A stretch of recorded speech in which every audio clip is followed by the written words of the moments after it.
The year was 1985. Deep in northern India lay the village of Rampur.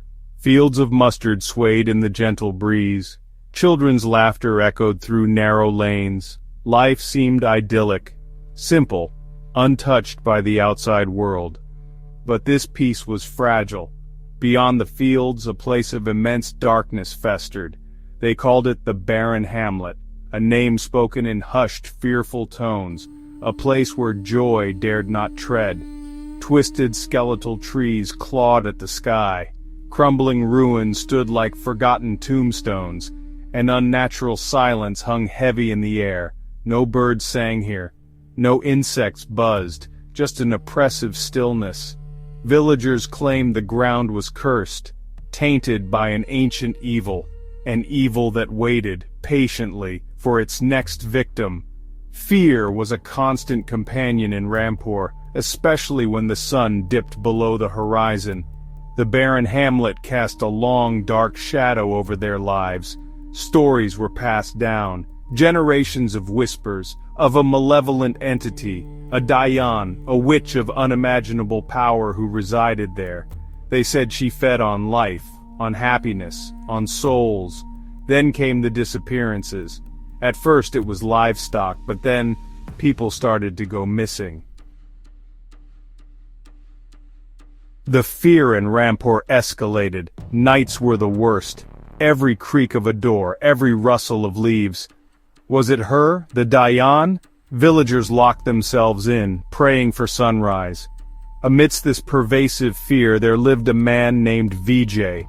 He was young, strong, a simple farmer, but he was different. He possessed a quiet strength and unshakable resolve.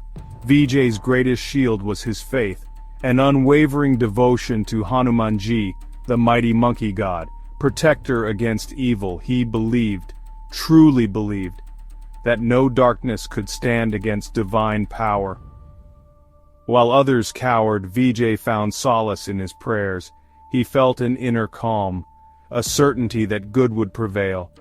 Vijay heard the chilling tales. He saw the fear in his neighbors' eyes. He felt their sorrow, but his faith was a fortress. He always carried a small, worn idol of Hanumanji, tucked safely in his pocket.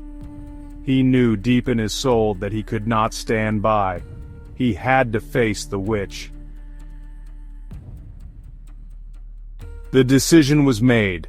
Vijay stood before the worried faces of Rampur. He announced his intention. He would go to the barren hamlet. He would confront the Dayan. A wave of gasps and protests swept through the crowd. They pleaded with him, begged him to reconsider. They feared for his life. His mother wept, but Vijay's resolve was firm. He spent the day in prayer, preparing his mind, his spirit, fortifying himself with chants dedicated to Hanumanji. As dusk began to settle, casting long, eerie shadows, Vijay started his journey. The path to the barren hamlet was unwelcoming, overgrown. Thorns snagged at his clothes. The usual sounds of the evening faded away, replaced by an unnatural, profound silence. The air grew colder with every step he took towards the cursed ground. Oppressive, heavy, every rustle in the undergrowth, every snap of a twig, sounded amplified. His senses were on high alert. He could feel eyes on him, unseen, malevolent. He reached the edge of the ruins, the heart of the barren hamlet. A chilling wind whispered through the crumbling walls. Then he saw it, a flicker of movement in the deepest shadows, a pair of eyes, burning with an unnatural light. A low, guttural laugh echoed, freezing his blood. The battle raged. The Dayan, enraged by his resistance, unleashed her full fury. Unseen forces slammed into Vijay, trying to throw him to the ground. The earth beneath his feet seemed to tremble. Sharp pains shot through his body. Fear, cold and primal, tried to claw its way in, but with every blow, Vijay's chant grew louder, more fervent. The name of Hanumanji, a beacon in the suffocating darkness. He could feel a warmth spreading from the small idol in his hand, a counterforce. This was the turning point. Vijay, Summoning all his strength, raised his hand. The small Hanuman idol clutched tightly. He thrust it toward the monstrous form of the Dayan. As if responding to his unwavering faith, a faint, golden light began to emanate from the idol.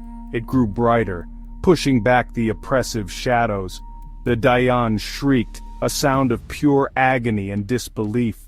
She recoiled from the light. Her dark magic faltered, powerless against the purity of divine protection. The Dayan's form began to waver, to flicker like a dying flame.